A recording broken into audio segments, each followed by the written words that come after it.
Hello friends, welcome back to the new tutorial of the AWS SES Node.js. In the previous video, we have already spoke about the how to verify the email addresses. Now we are going to send the email to that verified email addresses, right? So let's get started. Those who haven't watched my previous videos, please go and watch that and then you will understand this video. Okay, those who haven't subscribed my channel yet, please do subscribe and like my video. Okay, so let's get started.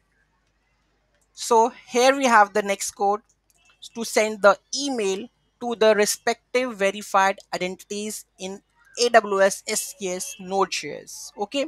So first set up your AWS credentials and the SES configuration. Here we have the SS key ID, secret SS key, region. Then a new AWS SES API version to define. Then we have a params to destination. Okay, where you want to send the email addresses. So this is already verified. Let's check. These are the emails are verified or not. 88 and 90. Those are verified. Okay. Message, which message you want to send, body, then subject and source.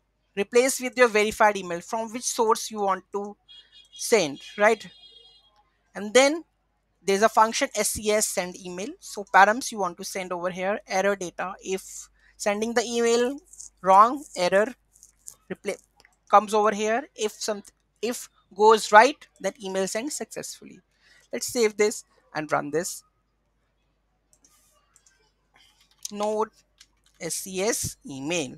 Let's trigger this. Email sent. Okay, let's have a look the email is sent or not. So we have the millinator.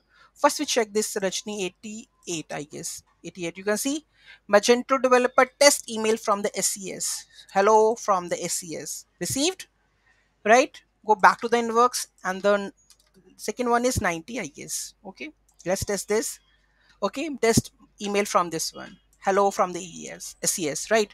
So this is how we are successfully able to send the email to the respective verified entities with the help of the SES AWS in Node.js.